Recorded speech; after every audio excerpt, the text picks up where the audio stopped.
Well, good evening, everyone, and welcome to the Tom Ruth Speaker Series, which was created in honor of our longtime beloved instructor of history emeritus at the Hill School, Tom Ruth.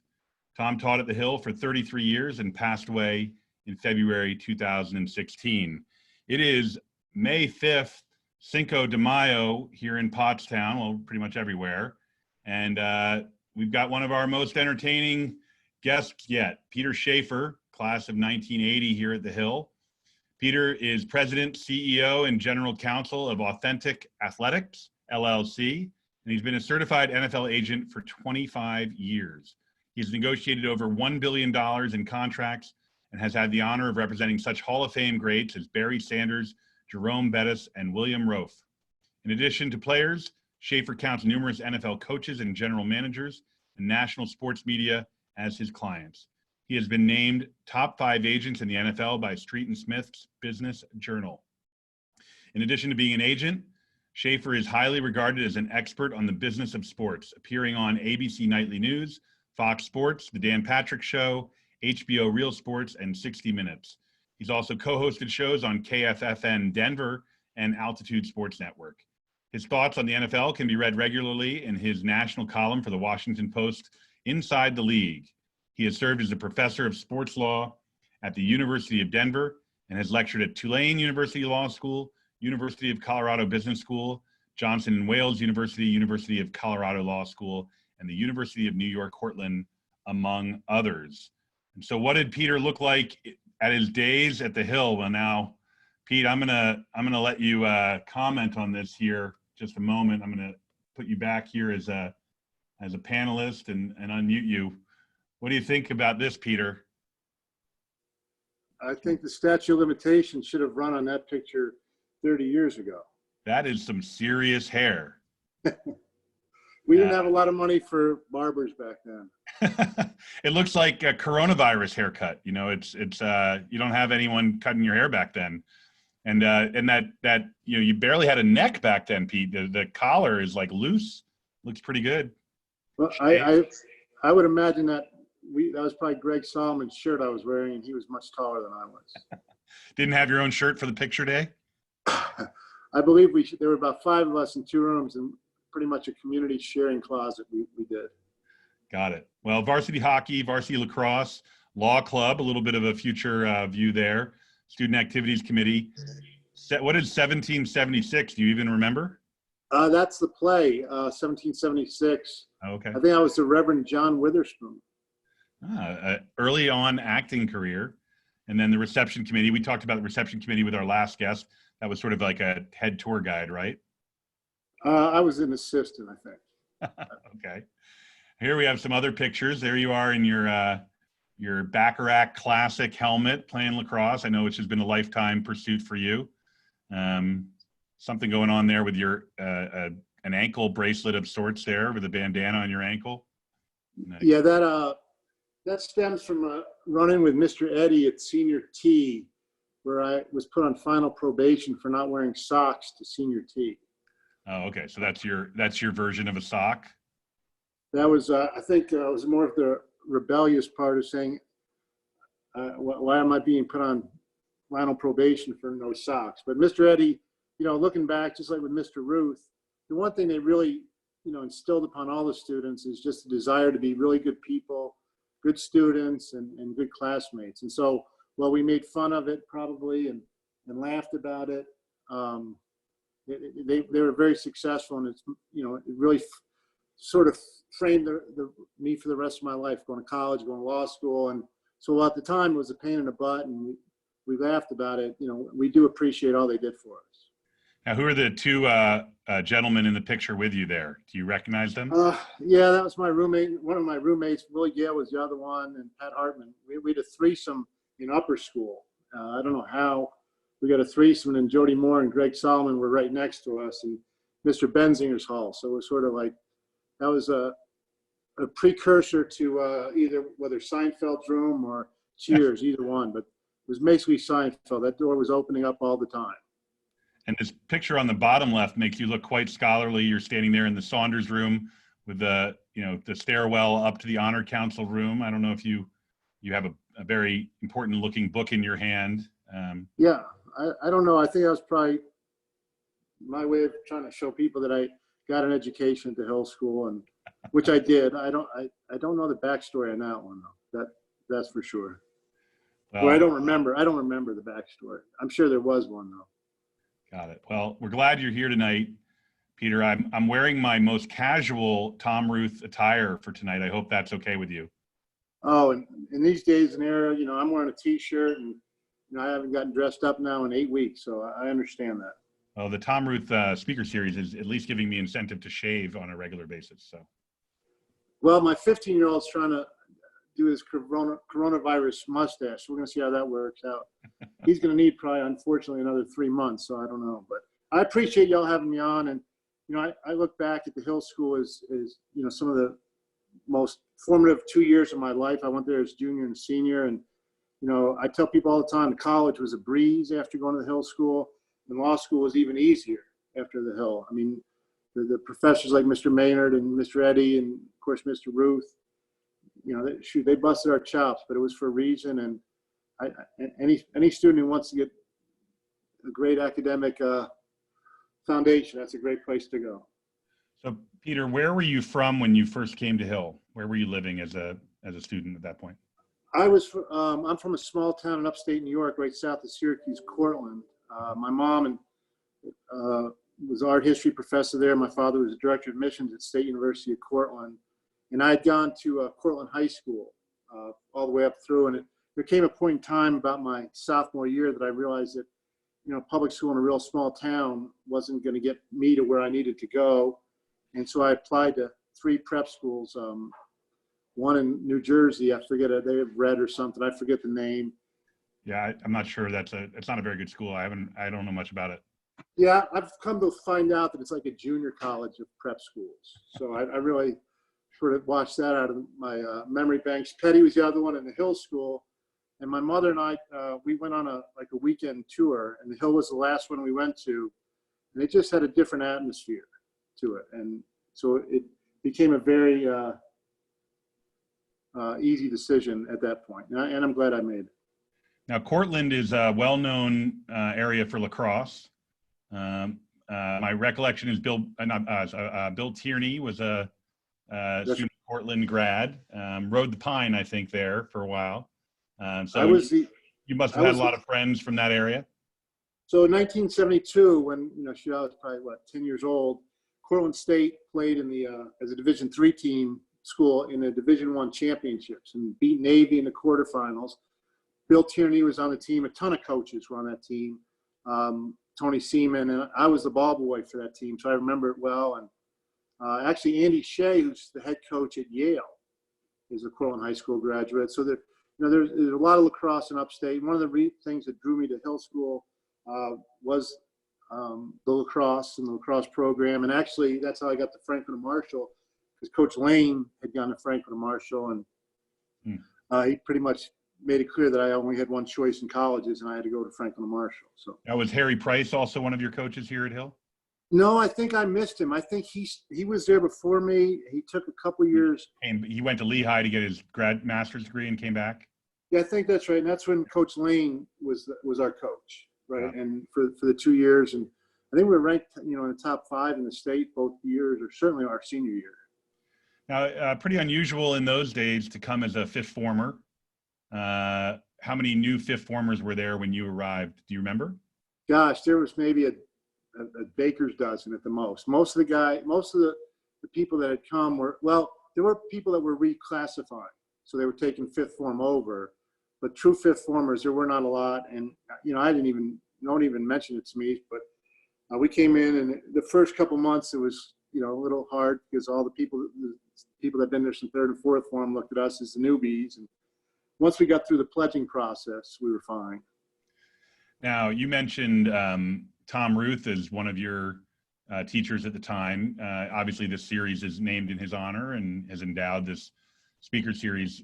What do you remember about Tom Ruth and your relationship with Mr. Ruth? Well, so I took American history. He taught European history, but somehow I was at his table for whatever semester or period. I forget what it was, and he definitely enjoyed making sure that I understood who was the teacher and who was the student. But, he also was very, you just remember that everything was proper, everything, he was just a perfect gentleman, and he just made sure that learning mattered. You look at the books behind you, and I remember, it was always an educational experience, whether you were getting the extra macaroni and cheese or extra French toast. He always found a way to, to change the subject to, what's learning, what's really important. And at the time when you're 16 and 17, it doesn't seem much, but now we're, in this sort of crisis period of history, and you realize when people are going to read about this in 100, 200, 300 years, and certainly Dr. Ruth of the world are going to have a lot of opinions as to what happened. And I think that I was a minor in history in college, and part of that was from Mr. Maynard and Mr. Ruth instilling in us the values of learning history. And you also mentioned that you were on some sort of double secret probation, final probation, was that for a combination of things, or were you just a general troublemaker, Peter? I was probably just a poor listener. I think that was probably more of it. But Mr. Eddy I had him for math, I think 2 years, and he would make me sit in the front of the class, and I was pretty good at math, and he just wanted me to be great, and he busted my chops every chance he got. And like I said, time that I wondered why, but then as you get older and you realize as a coach, the people you coach the hardest are the ones that you expect the most from. And he definitely, and I wasn't the only one, there were a couple others but he, Glenn Murphy was right next to me, and, thank God he was bigger because he caught more of the erasers than I did, but he wanted the best out of us. That is for sure. But I do think that it had stemmed from not wearing socks to the senior tea after dinner one night. And then, of course, our dean was Mr. O'Shaughnessy. Yes. And you just feared going to his office. That was not a place that ever ended well. It certainly ended with a lot of weekends in the dining hall, that's for sure. Well, as you might know, Mr. O'Shaughnessy's daughter is Ellen Nelson, who's one of our longtime senior master faculty members here now. And she's married to Mark Nelson, who also is a senior master. And I did a podcast with them, and he took her out on a date while Mr. O'Shaughnessy was still the dean, and he was a young. That could not have ended well. And he brought her home, half an hour late or something like that. And the next day, a student arrived in Mr. Nelson's class with a deanogram that he had to report to the dean's office. So even teachers may have feared Mr. O'Shaughnessy a little bit. Well, with Mr. O'Shaughnessy, Andy, so Ellen's brother, was in our class, and we played hockey and lacrosse. He was, captain of both teams, by far the best athlete.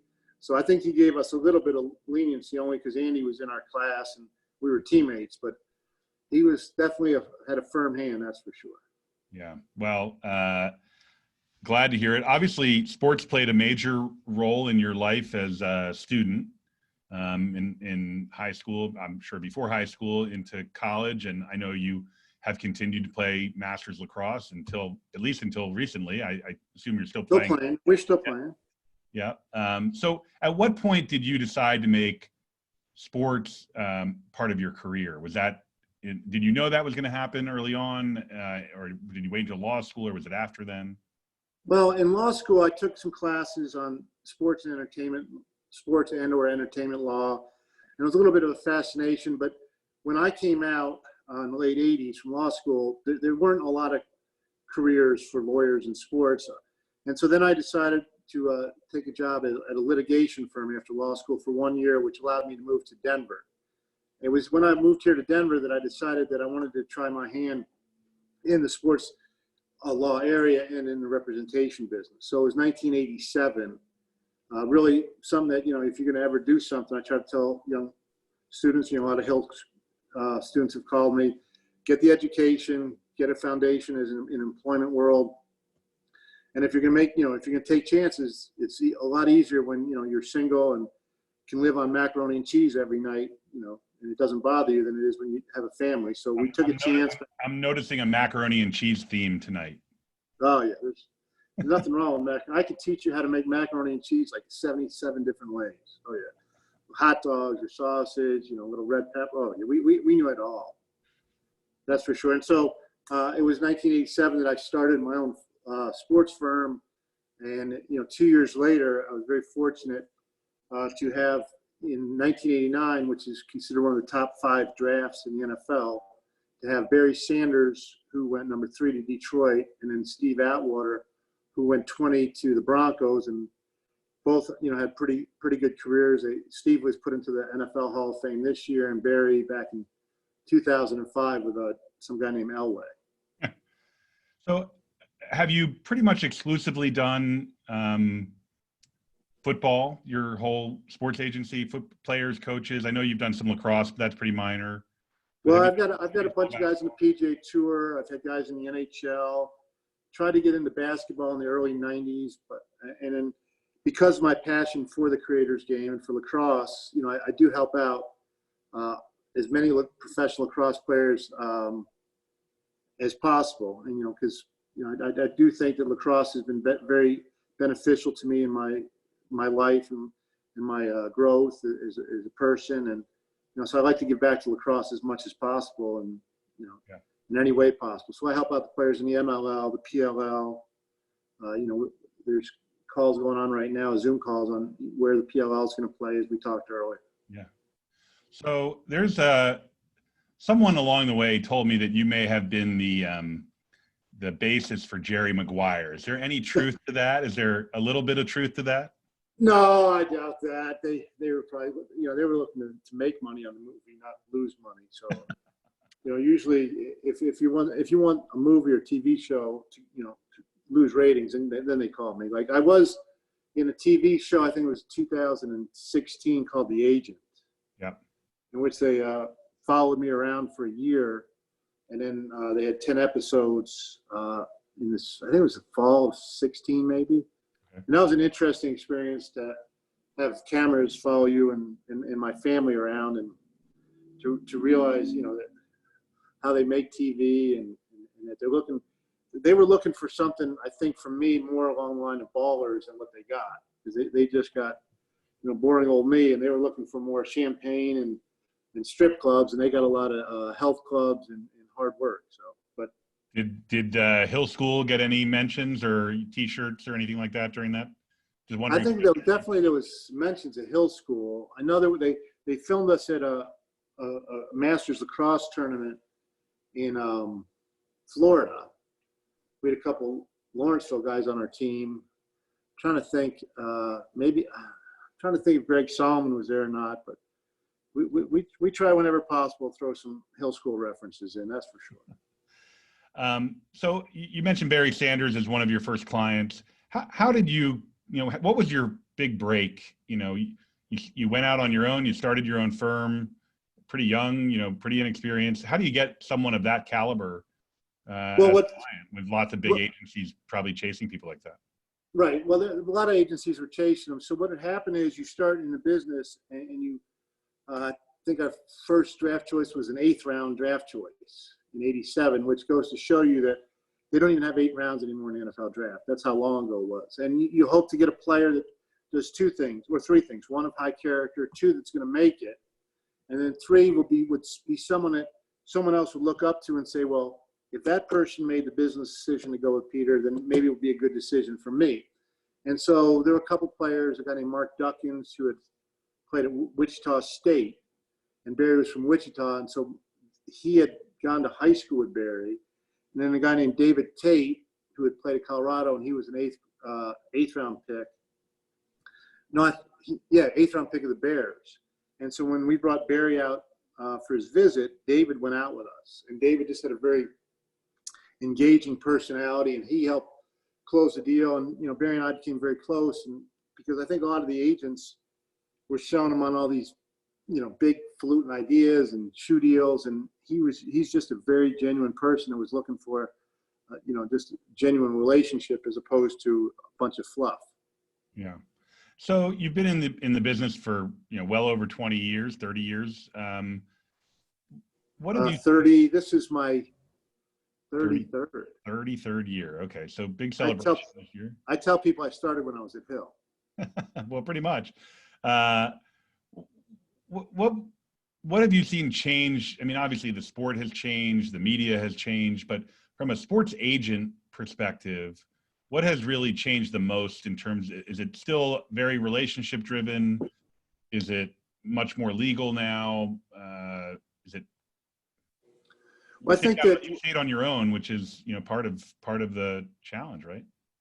Well, no, I think that what has changed is the players. You know, when Barry came out in '88, there was nothing called the internet. You know, people actually, I tell players right now, they would go to something called a library. They had books in it, and you know, you'd read. And so the players, I don't think, were as informed and educated to a lot of the things about professional sports, the money, the marketing. And so you were able to build great relationships. Now the players, I'm sure, as you know, when you're teaching these, you know, kids, or, you know, like they're staring at dinner with their phone like this all the time. You know, I've got a 15-year-old who wants to go to the Hill School, but so, you know, these kids today, including the ones that are going to college, you know, thinking 140 characters. And so it's a much more, you got to hit them fast, you got to hit them hard, because their attention span is not where the other players were. I think also, though, that what is similar is, though, that the people that succeed on the field and in, you know, in the NFL are the ones that have the right qualities: hard work, teamwork, dedication, loyalty, the things that really matter, you know. And how many clients do you work with? Like, how many clients do you have right now? How many new clients do you pick up a year? Well, I have about 20 to 30 clients, and we try to get 5 or 6 clients a year, because there's an attrition factor. With a new collective bargaining agreement that went in place in 2011, was just essentially renewed this past March, they've put in what's called a rookie wage scale, which really makes the rookies a tremendous bargain. And so there's a lot more turnover. We've lost a lot of the middle class. And so you're not seeing players play 10, 15 years. You know, it's interesting. This year I had 2 players retire that just played 16 years in the NFL, and they were both free agents coming out. Lorenzo Alexander played with the Bills, and then Mike Adams, who finished his career with the Texans, but he played for the, you know, the Colts and a bunch of teams. But you're not seeing a lot of that anymore, because the play, you know, those 2, can't even call them young men, they're old, 37 years old. They had, what, you know, 3 things: teamwork, hard work, and humility. And when you get to be 30 years old in the NFL, if you don't have those 3 attributes, they're going to throw you down the road. And I think that that's, you know, what you're looking for in players. And the ones that do succeed are going to be the ones that have those attributes. And I try to tell young men, it doesn't matter if you're just going to play high school sports or college sports, that's what coaches are looking for. You know, everybody, you know, as I coach my son's high school, you know, all the parents expect me to be, you know, the magic wand to getting them to a Division I scholarship. You know, just like I'm sure Coach Murphy at Hill, everybody thinks there's a magic wand. And try to tell them that the coaches, Division I coaches, are looking for players that have those qualities, you know, hard work, teamwork, humility.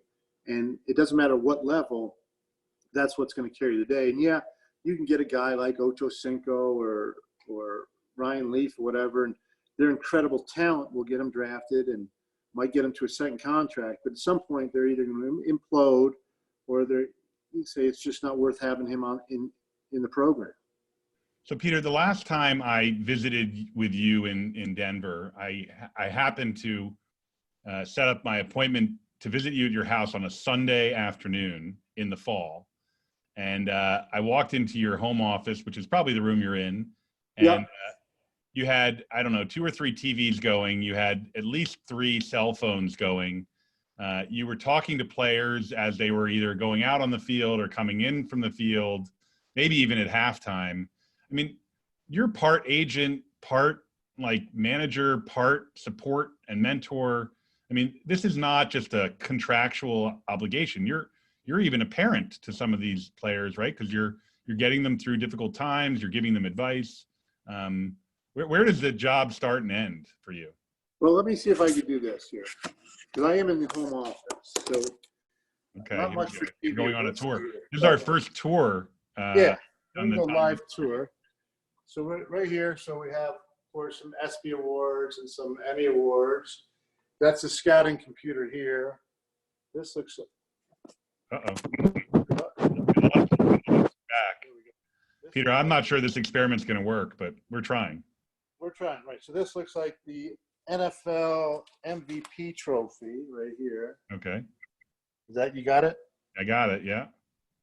And of course, over my shoulder here, you got the TVs that you were talking about. Yeah. Right? Is that right there? You can see that. Yeah.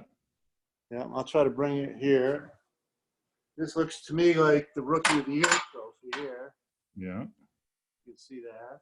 Yeah. Of course, you got some jerseys on the wall, and so we try to have. Oh, here's a playbook. So in case anybody, if you can see, it's guns north right, cozy HB right, quick scat Cooper X stick. Well, I know that's a Buffalo Bills playbook, and they're going to the Patriots empty set, which I'm unhappy that they're playing. Patriots are my team, so. Yeah, this was actually, the book says, hold on. Yeah, this book is the Bills versus Patriots from last year. So whenever the Patriots. I want to remind our audience that it is Cinco de Mayo here, so we're having a little fun. Right. So then we got gun dice right, cozy, halfback right, scat, shot, Y, jerk. Okay. So I guess you would be the jerk, right? You would run the jerk route. Okay. Easy now, Peter. My wife's team is the Buffalo Bills, so it's okay. We're all good. It's a great organization. So, but basically my question was, before you took us on a tour, was, you're doing a lot of things for all of your clients. It's a wide ranging set of responsibilities. Right. I think that the players are looking for, when there's so much money involved and such a small, line of demarcation between success and failure, they're looking for every possible edge, every possible advantage, whether it's putting a player in the right situation, because sending him to the Bills because he fits the situation. He can run, he can run the three wideouts, or he's a zone blocking scheme guy. It's making sure that we decide, well, is the organization stable? Because if we sign a deal there, but the general manager gets fired next year, he's out the door. One of my favorite stories,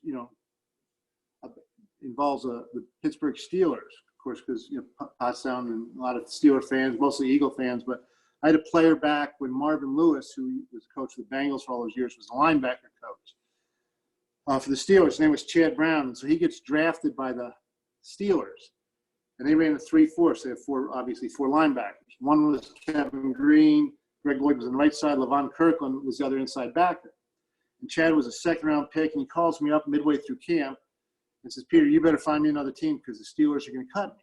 I'm like, "What are you talking about? You're a second-round pick. They love you." Da, da, da, da. He goes, "I don't know, but Coach Lou just yells at me all the time. I can't put my socks on without him yelling at me. I can't do anything." You must have gotten the sock thing from you. Yeah, right. It's in the family. So I call Marvin up. I said, "What's going on?" And Marvin goes, "Peter, look, here's the deal. I've got Kevin Green on the left. He's a future Hall of Famer. I can't tell him what to do. I got Greg Lloyd on the right. I'm afraid to even talk to him because I'm afraid he's going to beat the crap out of me. And then Levon Kirkland is just so focused on moving up the field. I got to coach somebody. So I'm just going to yell at Chad." I called Chad back. He's like, fine. He understood it. He dealt with it, went on to a 16-year career. So it's little things like that that make it, a difference sometimes. Marvin and I, Joe, he actually was just calling here when we were talking. He's now at Arizona State with Herman Edwards. And so little things like that can make a huge difference. So, yeah, we try to, people say cradle to grave. I don't like to use the word babysitter because they're grown men and they're very smart. But I do think sometimes they need a push in this direction or information in this direction, or, dealing with a lot of the pressure.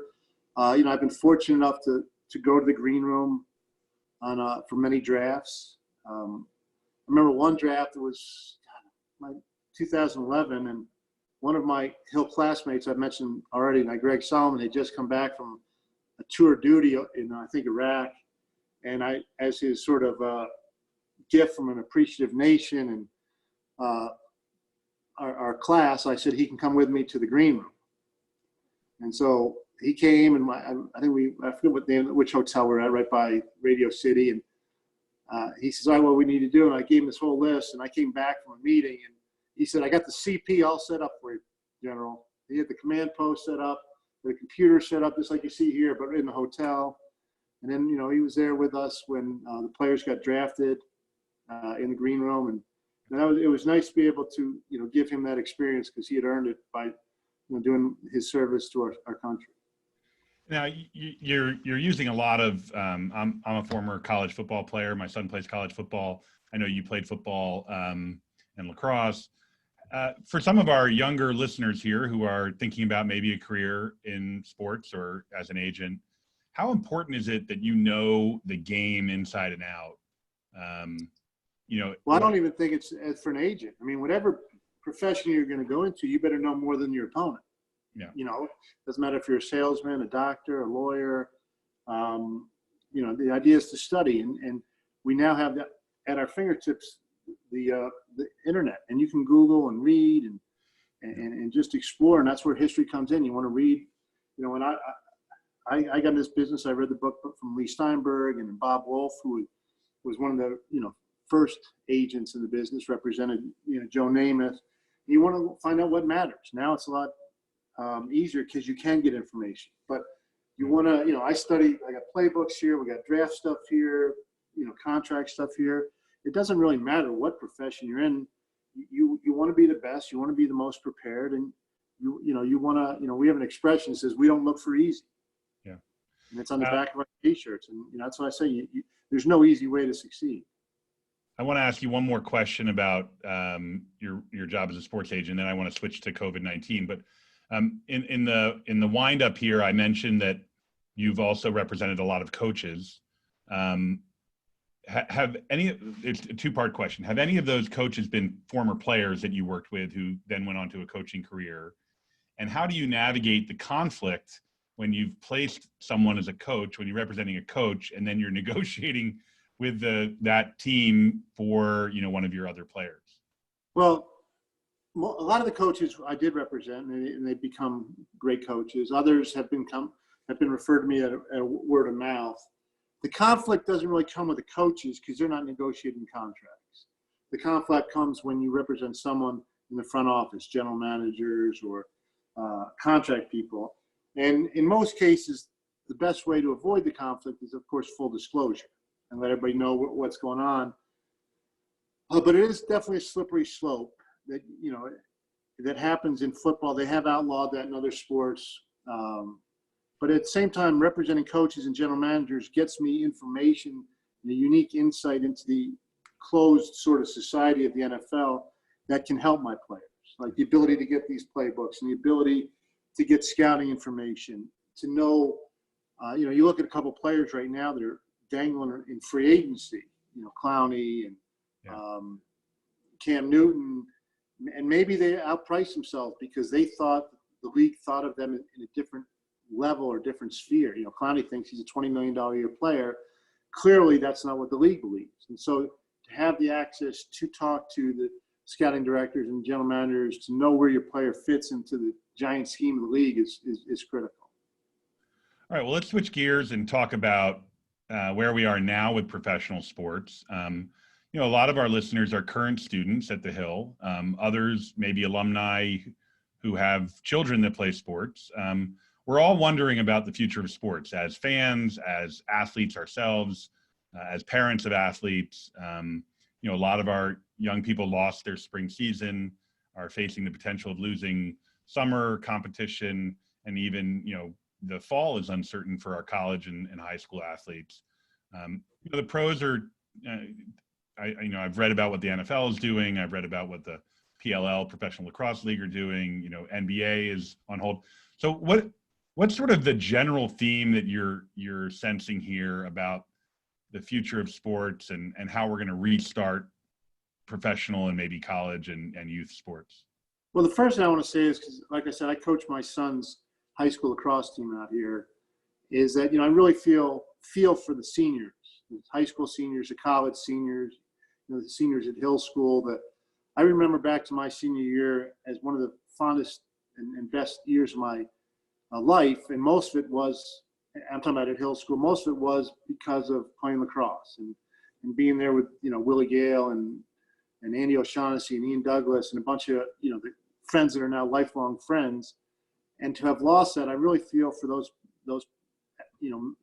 men and women that lost their senior year. And I wish there was some way we can, make it up to them because, like I said, lifelong memories. And it's a shame. And we had a bunch of seniors on Gavin's team, my son's team, that worked their tail off for 10 months. And we had a scrimmage on Saturday.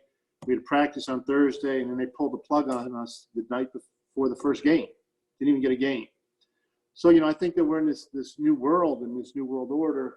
And I don't know how important sports is our society. We don't have royalty in the United States. The closest we come to royalty is athletes and entertainers. So people look up to the players, whether it's Barry Sanders or, the Michael Jordan thing. Gosh, everybody's watching The Last Dance, and you see what just a great person, great athlete, a true superstar. So I think there are going to be different lines, but we do need to make it our mission as a society to make sure that we do have sports for youth, sports for high school, sports in the college, and then of course sports in the pros, not just for the economic benefit, but gosh, I just set my DVR or TiVo or whatever to tape the Korean baseball league game at 1:00 this morning because I'm running out of reruns of Hogan's Heroes to watch. I need some live sports, and I watched Korean baseball's back on. Korean baseball's back on. I watched the game this morning. They have no fans. The umpires are wearing masks, and they played a regular game. And cheerleaders were 8 feet apart. And like I said, I'm looking forward to tonight's game, just because you want to, it's the greatest form of reality TV going. And, we can last 2-3 months, but we're going to need something. The first weekend in April was just horrendous without the Masters. And then last weekend without the Kentucky Derby. Right now, we would be in the NHL playoffs and the NBA playoffs. And so I think that we need it as a society. I think that it's something that people love to watch. We have to find a way, and we're working on it in the NFL and in the NBA hockey, lacrosse, to make sure we have content and products, et cetera, safely. So it seems to me that there's 2 or 3 different approaches to professional sports that people are considering. One is sort of the quarantined sort of central site approach, where everyone's at Disney World for, 8 weeks or 3 weeks or whatever the case might be. There's another, which is like Korean baseball, where we're going to play in our stadiums, but there's not going to be any fans. And then there's like the NFL, which is basically hoping that they'll be pretty much back to normal at some point, but it's sort of all or nothing, right? Would you say those are the 3 approaches, or am I missing something? I'm sure there are a ton more. Just because things are changing every day. As we're finding out more about the vaccine, the antidotes, we're finding out what causes it. Can people get it again? Can you put 10,000 people into a 70,000 seat stadium safely? How do you get them in? How do you get them out? How do you restrooms, food? We're learning how to golf again. And so I think things are going to constantly change, and they're going to evolve. Right now, I believe the NFL is planning on they're going to have their schedule released Thursday. And I talked to the general counsel, I think last Wednesday. We're going to have a schedule release, and we're going to play. Hopefully we can have training camps. Whether we can have fans there, that's going to be an interesting thing. And what happens, let's say, we're 8 weeks in and all of a sudden a team all gets COVID. What do you do? So it's going to be a constantly evolving thing, but I think that there's, everybody's motivated to try to find a way to do it safely for the players, the umpires, the, administrators, coaches, the fans, everybody. But gosh, it's going to be a tough first Saturday in September if Clemson's not playing football and Penn State's not playing football, and then to dovetail that up to the next day, and we're not having the NFL, and then if they cancel the Masters and you don't hear Jim Nantz say hello friends, I mean that's going to be a rough year if we don't get that. So obviously pro sports is a big part of your life, but as you mentioned, high school and college sports are a big part of your life as well. It's a pyramid, right? So there's a very small number of people that make it to the professional world, and then college, and then high school. And, we're a high school, obviously. And there are many, many more young people on this planet that want to play sports than pro athletes. And none of us have the kinds of resources to do, daily testing, hourly testing. Our kids could care less whether there's not that many fans in the stands anyway. They could care less if there's fans in the stands. They want to play because they love the sport. They like to compete. They want to use it as a tool to further their education. They love to be with their friends. What are you learning from the different associations that you have with sports that might be helpful to a place like Hill or to another, high school or college athlete that's listening in? Well, I think that right now, first of all, to the athletes, I would say don't panic. If you have talent and you're working hard, they're going to find you, right? Everybody needs a class of 20. I guess now they're recruiting a class of 2025. They're going to need a class of 2026, class of 2027. They're going to need that. So just keep working and honing your skills. My sons right now with two buddies are on a wall playing lacrosse. They've done it every day. I started working on my foxhole 10 years ago and built a full gym in the basement. So he and his two buddies lift weights every day. They're working. So don't panic if this summer you can't plan a travel team in volleyball or lacrosse or whatever. Work on your skills. And then education matters too. A lot of these young men want to go to the Browns and Harvards. Well, if you don't have good grades, you're not getting in. Okay, you were up in Boston with Todd Francis, and he went to Cornell. A good friend of mine who I've played many years with. You got to have good grades. So focus on the grades, focus on the academics, focus on the nutrition, focus on your own skills, and that's going to take you a long way. I think that what we're going to come out of this, and it's going to be interesting to see if we're going to allow interstate travel. Okay. And so maybe, you're going to wind up playing, Pennsylvania schools 4 times. You might wind up playing,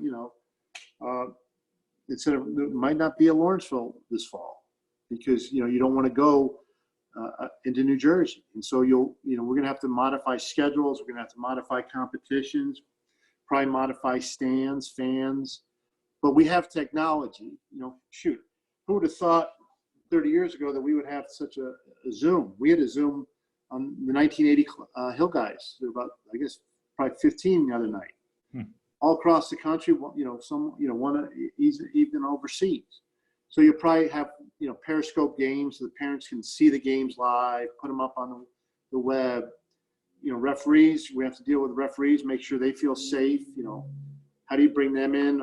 We are going to bring referees in, or we're going to have home refs. And then there's going to be a lot of things. I think the people that are going to be innovative, people that are going to think outside the box, people that are going to put safety first and the athletes first, they're going to succeed. It's the ones that are going to rush into things without thinking through, we're going to have issues with. And I hope that doesn't happen because we need it for sure. Do you think there's going to be an emphasis on non-contact sports, sports that are timed? You could theoretically have a swim meet between 2 schools and one's in your own pool and the other's in the other pool, or, a track race, and compare times and, golf matches as opposed, I'm wondering whether our golf roster is going to have to be twice as big as our, soccer roster next year. Well, I think there's a lot of that's going to be in play, and you're right. Track can be run the same way.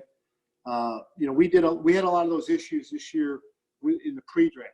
When COVID hit, it was right about 20% of the way through what are called pro day workouts. So it was right after the combine. And the pro day workouts start about March 4th, and they go all the way through about April 15th. And I think they shut down the pro day workouts maybe about March, right around St. Patrick's Day. So a lot of guys didn't get their pro day in. So they didn't have 40 times, they didn't have bench press, they didn't have verticals, they didn't have position drills. And so we started timing them and taping them. And then, scouts are saying, okay, can we do it off of, can we time off film? So you're going to have a lot of that. I think people are going to have to think outside the box. And then, golf would be different. We're playing golf out here. They're just different rules, for social distancing. The contact sports, I think we're going to have to learn more about whether tackling somebody can increase the risk or, gosh, I could tell you from some of the lacrosse games I've played, I wish we would have played them virtually because there'd been a lot less pain. The guy says, well, I hit you in the arm. Okay, good. As opposed to really hitting me in the arm which hurt a great deal. See, I still have, I have the stopwatch right here on my desk. Yeah. Timing all kinds of 40s this spring. Well, I was on a call. I was on a Zoom today with the head football coach at Dartmouth, where my son plays football, and hearing from them what they're thinking of doing in the Ivy League. He made a funny joke that there may not be any tackling, and he said, "Well, that what's new about that? We've never tackled well, or something like that." Right, not in the Ivy League, right? Yeah. Isn't Coach Shula's son up there? Yeah, he is. He's the assistant, one of the assistant coaches. Dad, Buddy Stevens is a longtime head coach. Oh, yeah. Great guy, changed the game in many ways. He was my coach. He recruited me, and now he's recruited my son. So it's fun to watch that. But I asked them, would they consider moving football to the spring? If they can't play football in the fall, do you think the NFL would ever consider something like that, moving it off? I don't think the NFL. We might move it back. Maybe start October. A lot of what the NFL is dictated by is TV and TV slots. Right now, NBC, for example, is looking for content to replace the Olympics. They had 3 weeks of programming on how many different, platforms on the NBC brand. And that's one of the things with PLL, because it's an NBC property. I think that you might see college football push back. Yeah. And, colleges, different conferences are going to handle themselves differently. Yeah. Whether schools will allow teams to play if the student body are not on campus is going to be one thing. But there's a lot of money involved in, the SEC and the Big 12, and programs like Texas and Alabama and Texas A&M that they've already missed out on the Final Four checks. It's going to be tough for them to miss out on another check, that's for sure. I'm going to go to our audience in just a minute. I just want to remind our audience that we have an audience? We have a pretty big audience, yeah. We have over 50 tonight. I'm wondering if some of these are your classmates ready to heckle you, but it must be raining. It must be raining back east. Get outside. Well, so I have one more question for you, and then just a reminder to our audience that you can raise your hand if you have a question for Peter, or you can type in a question. I see there's one question already typed in here, which we'll get to in a minute. I think it's more of a fun question, but how are you counseling your all of your clients who are, nervous about this, obviously trying to stay in shape, not being able to be with their team? How is your advising changing right now for these guys? It's interesting. One of my players, and when this thing hit, he had just gone on a vacation to I forget what island down in the Caribbean. And it hit, and he goes, "I'm just going to stay here." And it was the smartest move ever, because he's down in the Caribbean where there's no COVID. He's got an Airbnb for pennies on a dollar because they can't rent it out. He's been there, so they're not worried about it. He's got a full gym in the community and a field to work out in. And it's like, you win. So I wish I would have been the one that came up with that idea, but he's there every day. The NFL teams are having these Zoom meetings just like we're having now. And really, the first 2 weeks of Zoom meetings, I think, were more beneficial, not for the, double Y, Z trigger installation of the playbook, but the players were all in the Zoom, and they showed everybody's pictures, and all of a sudden, they were busting each other's chops and getting back in the locker room. I even had one of the coaches call me today, goes, "I miss being with the other coaches." And so, because the coaches are not at the facility, they're also in Zoom, and a lot of the coaches aren't even in their cities because they were all in March, wherever they were living before they went back for the season. That's where they were sort of, they're quarantined. So, yeah. But I do think that the camaraderie that's been built up through the Zoom and the Zoom technology and the capacities help. I try to encourage everybody to make sure that you're working out every day, that you're working out safely. We're making sure everybody stays off social media. You don't want anybody saying that, you violated the laws and or social distancing. I also believe that the athletes, whether it's college or pro, they're role models. And as role models, you want to lead. And if we're going to try to tell everybody to be safe and to social distance, well, if it's good for the goose, it's good for the gander. So, that we're trying to make sure everybody's being a role model. doing things the right way, saying the right things. And, of course, on social media, making sure they're putting up the right stuff on social media and not, downplaying or minimizing this or, that type of deal. Making sure that, I respect a lot Coach Belichick on the draft. He did the draft from his dining room table. He didn't want to flaunt anything or, that's just who he is. Very humble, works his tail off, lacrosse player from Annapolis. Yeah. Well, all right. Well, we've got a couple of questions, and just a reminder, if you want to ask Peter a question, I think he'll pretty much answer any question you based on the last 45 minutes. So the first question, I think, comes from someone named Lincoln Sokolsky. And I was hoping that we can give those guys restricted mic access somehow. Well, I'm not putting him on the mic, but he says, what type of wrestling moves and self-defense did you learn at the Hill? Well, with Lincoln, you had to worry about him. He was the captain of the wrestling team. And like I said, the first 2 or 3 months as an 11th grader, as a new boy there, you always had to keep your head on a swivel because he was lurking. And he would just take you down, and it didn't matter. He was going to make sure that you understood he had been there before you. And then once you got past, it was maybe 3 or 4 months and a couple shoulder separations. Then he worked his way down to the 4th formers and the 3rd formers. But it was more defensive moves than offensive moves, and more out of survival, I would think. Great. Well, fair enough. I think that was a very diplomatic answer. The next question is anonymous, and it says, any lack of pay issues for players right now? Right now, the NFL, in our CBA and in our NFL contracts, player contracts, standard player contracts, do not have a force majeure clause. So we're really not worried about that. The issue would then become, if we're not playing games, would they release players, which would make them free agents for the next year.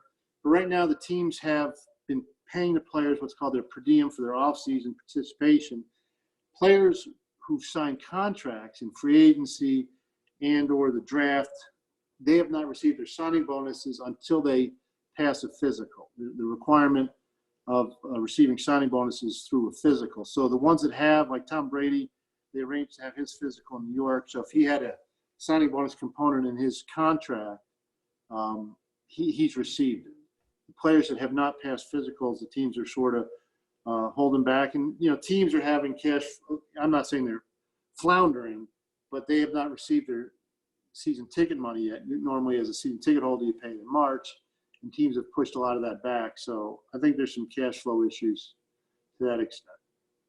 Was you mentioned the collective bargaining agreement. Was there any change in the contracts for players who were just drafted? Was there any force majeure put into there? I mean, could they put anything into their contract with a collective bargaining agreement? In terms of, like, could they? I mean, I understand for a returning player who has a contract, they can't, take away their pay unless the player agrees to it. Is there, for a new player that's just being signed, was there any difference in their contract? Only the language was mostly on the signing bonus, and it said that until given, they mentioned COVID and the pandemic, until players sign contracts, they're not entitled to roster bonuses or signing bonuses, that type of deal. Okay. One of our teachers would like to know, was there ever any chance that Barry Sanders would resume his career? I had hoped so, but that would have been the spring of 2000, I think.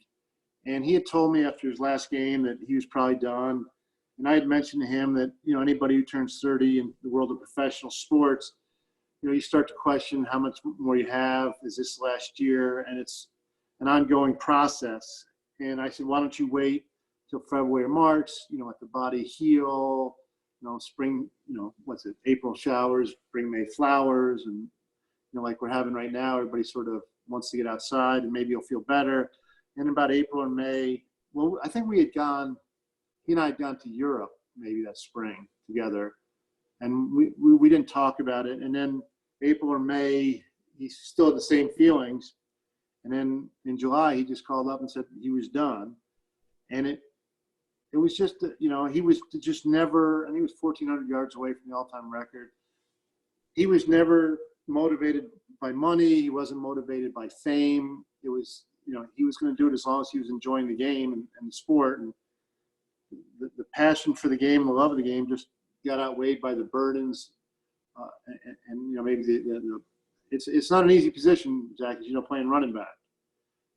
I've been at his house or Jerome Bettis' house or Joe Mixon on a Monday morning, and your body feels pretty beat up after being in 25 train accidents. Yeah. All right. Next question comes from Andrew, who wants to know what is happening with your goal to help lead agents to unionize.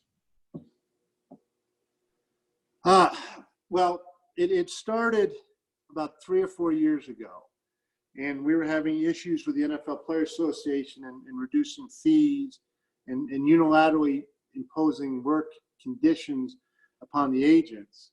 And at the same time, we also wanted to make sure that we were, as a group, lifting and raising the level of ethics within the profession. As much as a lot of people like to talk to you, the agent sort of, I guess, in a totem pole of ethics is right, I think, either below lawyer or right above lawyer in serpent or whatever you want to. And it doesn't help that when there's all these stories about agents paying players or lying to pay players while they're in college. I don't think that helps. Or when you see, agents flaunting themselves all over the place. So what we wanted to do is to raise the bar for the level of ethics and professionalism. I can tell you that, working with all the NFL agents for 30 years, there's a lot of hard work that goes in. It's a 24-hour day, 7-day-a-week job. And a lot of people don't see that. You see the 5% of being there on draft day or being there after a game. You don't see the things that we've talked about. So we wanted to put all that into play to make sure that the union, the NFL Players Association, understood the value that the agent brings to the commerce of the National Football League. And we've been able to accomplish that. And there was probably a point in time on one of our numerous conference calls that I must have, like you see me on, reaching and texting all around, I must have either fallen asleep or texted, and all of a sudden they voted or they decided who was going to be the leader, and I wasn't paying attention, and next thing you know, that's where I was. Well, as they say, always make sure you're paying attention. You should have learned that at Hill. Well, the one thing I remember learning at Hill was that if the teacher took off his jacket in the spring, then we could take our jackets off if it was hot out. And if he didn't, then he was just trying to punish you and made you have to have your sport coat on. That's still the rule in the dining hall. If the headmaster removes his blazer, so may you. And that worked for a while until this year when we got air conditioning in the dining hall. And now I never take my blazer off. So people have to deal with that. I remember it was the teachers, and if they didn't, and there were some like Professor Maynard, when he was pissed, boy, he kept his jacket on, and I think, and then in the winter he'd open the window, making sure you were staying awake because he wanted to freeze you all out. But yeah, well, and of course back then you had seated breakfast, which was another story altogether. We don't have seated breakfast. We had seated breakfast, seated lunch, seated dinner, seated chapel.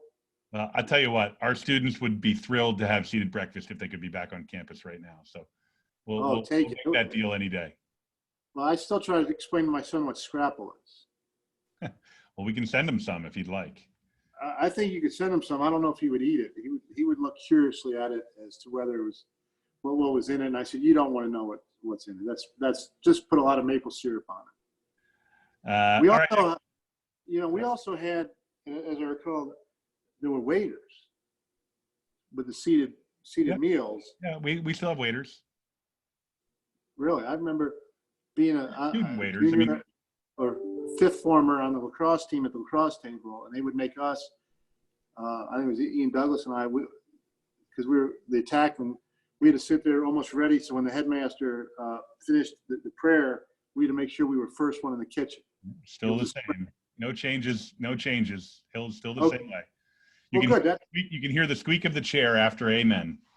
Right. That dovetails back to what I was saying earlier about always being prepared and working harder so you can get, move to the next level. Because our quickness was improved dramatically because you did not want to disappoint the upperclassmen coming back with half a tray. Yeah. All right. Next question. Thoughts on Howie Roseman as a GM? He's been taking a beating here in Philly after the past few drafts. I love Howie. I love Howie. Howie's he's a very, very bright. He's innovative. I've known him since he was the cap guy with the Eagles when Joe Banner was the president of the Eagles. And Big Red was there, and Tommy Heckert was the GM, and Howie was low man on the totem pole. I think, he won that. First of all, he survived, when they brought in coach, and he was supposed to be kicked out, and he survived. He bit his tongue. He was humble. He worked hard. And now he's back as GM. Shoot, you guys can give him a lot of grief, but I think he brought a Super Bowl there a couple of years ago, and he deserves everything he gets. He works hard. He knows what he's doing. And shoot, I'd rather have him than a lot of other GMs because he increases your chance. If you're an Eagles fan, he does increase your chance of winning. That's for sure. All right. I've got another classmate of yours. Schaff, this is Wes Mitchell, class of 1980. Do you remember trying to sway me to F&M? Do you think that helped in any way? Well, I try to get – you have to understand, Wes, I try to sway him in two areas. One, Wes was the best basketball player at the school. I mean, this guy, he was the Michael Jordan of our class for sure.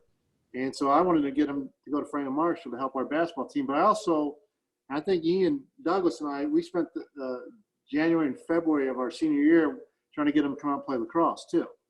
We're like, shoot, put a stick in his hand. He'll be Jim Brown. You're not stopping that big sucker.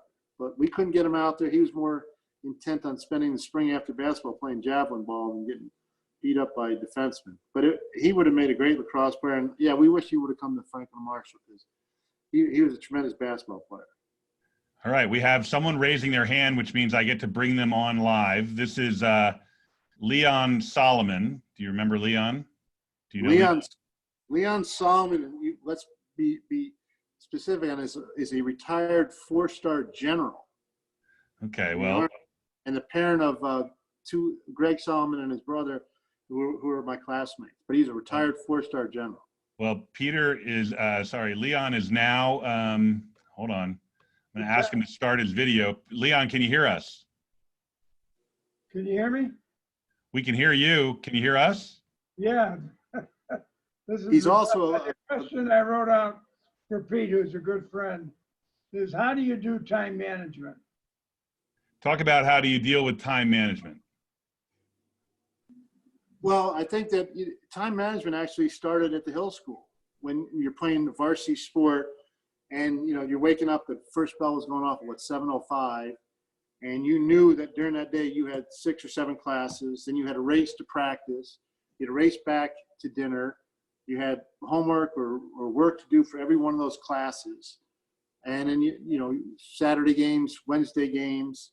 So time management, started there and started in college. And that's the most important thing I tell young students. There he is. General Solomon's also quite a golfer. He and we've taken a lot of money from a lot of people over the years on the golf course. We can ham and egg with anybody. But then I think that what happens is, time management is, you talk about Howie Roseman. The first thing a general manager learns is time management because there's a lot of things to do in a day. But the first thing is if you add extra time in a day, that helps. So you have to be prepared at 5 o'clock not to say we're cutting out. You're going to work till the work gets done. I think that matters. 2, the ability to prioritize. All right, this has to get done. This has to get done. Make lists and make sure you're checking off boxes. And of course, the third thing, and I learned this from General Salomon, is you have to learn how to sleep faster. So that you only need 3 or 4 hours a night sleep. And if you could sleep faster, then you get more done. Leon, where are you joining us from? St. Petersburg, Florida. How are things down there? We're right in with everybody else is what they're doing, but the weather's pretty good right now. They opened the beaches? Yeah, we've been sort of being careful. All right. Well, thanks for joining us tonight, Lee. Appreciate your time. Thank you very much. Yeah. General, it's always an honor. All right. Next question here. I think this is a joke, but is this the longest that you haven't taken a client's call? I've been texting throughout the whole time, so I can't answer that question. All right. Leon, one of our alums, would like to know, you mentioned the attributes of the athletes you want to represent. In the years you've been involved in this profession, could you highlight your methods in accomplishing the best due diligence to make your evaluations of those individuals? Well, it first starts by watching them on television. You can see a lot about a player and how they respond, and or in person. Then I've been fortunate enough to create and develop a great group of scouts, NFL scouts that are friends and people that are clients. And so the first thing that when a scout goes into a school, everybody thinks they're just scouting for talent and watching film, but the scouts will go to the school and they're going to talk to the academic advisor and the secretary in the football office, the weight coach, the strength coach, the speed coach. Then they talk to the position coaches, and you find out, who are the guys that are, are con men or guys that are looking for easy. And then so you get a good report from them as to who to, I get a lot of calls from scouts. Hey, this is your kind of guy. And I was fortunate enough to represent a guy named Joe Thomas, who just retired 2 years ago. And Joe does everything the right way. He treats people with respect. He works hard.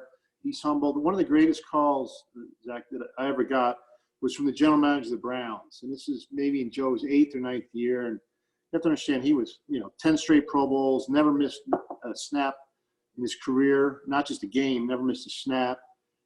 And Ray Farmer, who's the GM of the Browns, called me up and said, I had to tell you something, Peter. I'm looking outside my window. It's, middle of training camp. And Joe's out there right now working on sets with probably the 15th lineman on the team. Guy has got as much chance to make the Cleveland Browns as I do with playing in the PLL this year. But Joe was there working on sets because the young man had asked him to do it.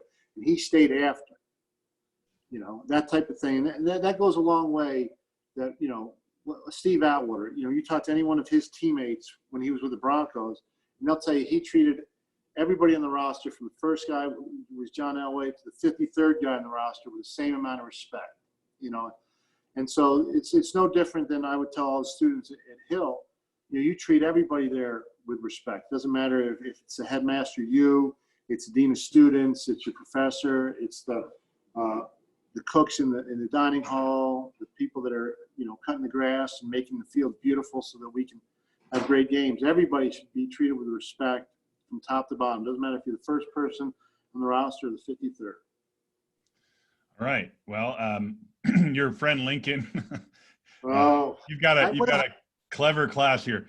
He said, Zach, this is my first Hill webinar for the Mr. Ruth series. My question is Peter your typical interview? I'm guessing the upcoming senator interview will be slightly different.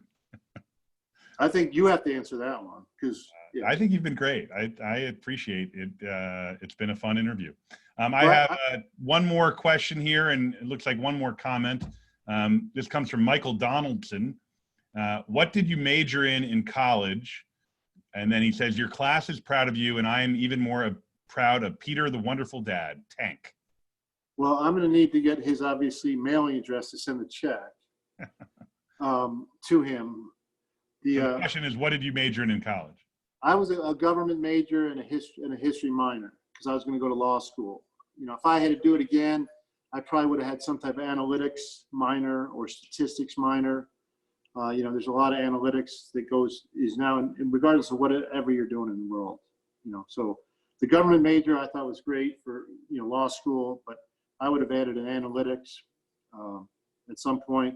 The one thing that I loved about going to Franklin and Marshall was that we did take a broad spectrum in the liberal arts education, oceanography and a bunch of different classes, philosophy. So I tell guys, people, try not to specialize too early. Get a broad-based education. Try to figure out what you're doing and learn as much as you possibly can. Richard Sanford wants to tell you, congratulations on your career success, Peter. Great to see you and Zach both virtually. Best regards, Richard Sanford. P.S. I'm still bicycling even after my cross-country trip in the summer of 1979. Yeah, I remember Well, no, we all remember when he came back, he was cross-country bicycling and he got sucked up into the backflow of a semi, and it did a number on him. And he came back to school, I think it was in a wheelchair, probably broke about every bone in his body, but he never missed a day of school, a class, and he earned everybody's respect by how hard he worked and how humble he was, and shoot, what he went through just to graduate with the class. So, he has everybody's respect, that's for sure. So the last question I have, unless one comes up while we're talking, why did you decide on Denver as the place to get started, and what made you want to stay? Well, I was right out of law school, and I had been fortunate enough to get offers of employment from law firms in, East Coast and New York, Boston, whatever. And a firm in Denver made me an offer. I had come out skiing during spring break of my last year of law school, and I was like, wow, this is a pretty cool place. Very young outdoor place, great weather.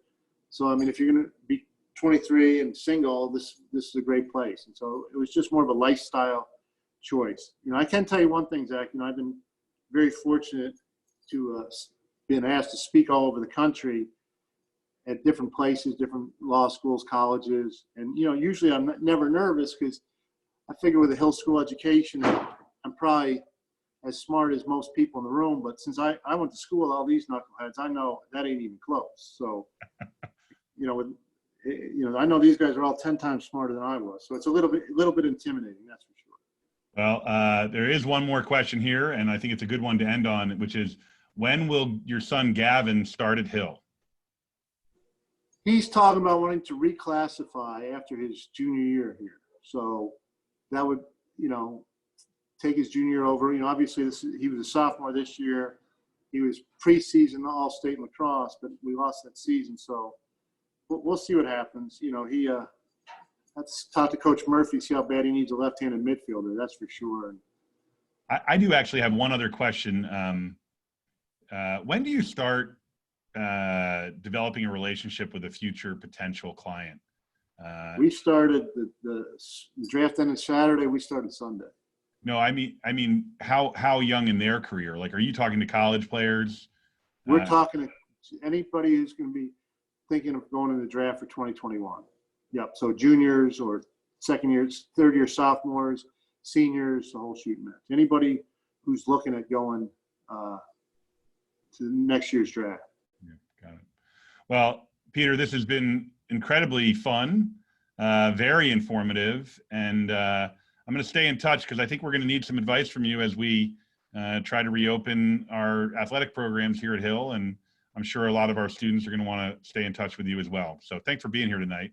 Well, it's my pleasure, and the students they've always send me emails or texts, and I'm happy to help out. And it is very flattering to understand that I've got this. You changed the whole screen in front of me. Sorry, that's okay. Keep going. I'm here. But but now you put all these freaking really smart, successful people. You're right up there with them. We got you. None of them signed Barry Sanders to a deal. Yeah, well, I don't know, U.S. senators and colonel. But anyway, so they put their pants on the same way that you do, Peter. Well, they're probably nicer pants, that's for sure. They're probably not Nike or Under Armour. But anyway, it is very flattering that a bunch of my classmates took time out of their day to join us on this and to believe that we graduated. This would have been our 40th reunion this year, the class of '80, and that got canceled. And Lincoln Sculpey's making cups for everybody, but to think after 40 years that we're as close now as we were 40 years ago is a testament to them as people and to the values that were instilled with us at the Hill School. So it's very hard. I just want to say that we haven't canceled your reunion. We are reimagining and rescheduling. So we'll get you back here, and you can drink out of that cup that Lincoln's providing you. I guarantee you he'll have stuff to drink out of it. That's for sure. He doesn't like to be thirsty. Well, Peter, thank you so much for joining us. Good luck navigating these stormy seas over the next few weeks and months with your clients and with the NFL and other leagues that you're involved with. And good luck to your family and to your son. And we definitely are looking forward to seeing how this all shakes out for all of us. Well, I appreciate having us on. And, again, good luck to all the students that are going to go back and to, all the students who are going forward to college next year. Thank you, Peter. A big thanks to Peter for being here tonight. As you see here on the screen, we've got 3 speakers lined up for the next couple of weeks. On Thursday, we'll be joined by Kevin Steele. Kevin is a current parent of a graduating 6th former. He's also the district attorney for Montgomery County. So we're going to learn about his frontline experience right now during COVID-19. Kevin's a terrific district attorney and a great parent and very involved in the communities and schools here in Montgomery County. Next week, we'll have a chance to meet Colonel Pete Sniffen on Thursday. We won't be having a show on Tuesday. We will have a show on Thursday, May 14th. Pete Sniffen's an alum and a past parent. He's a U.S. Army War College chaplain and longtime chaplain in the Army. And then on May 19th, we'll be joined by Senator Pat Toomey, parent of class of 18 and a parent of a current 6th former U.S. Senator for the Commonwealth of Pennsylvania. And that'll be a nice tribute to his son, Patrick, who's going to be graduating from Hill just 4 days later. So a great lineup coming up. And then we'll probably switch gears a little bit as we get into the final weeks of May. And we're talking about continuing the show in some fashion into the summer. So thanks again for being here tonight. Great to chat with all of you and to hear from Peter Schaffer tonight. Have a great night, everyone. See you on Thursday. All right, am I allowed to knock off, Zach?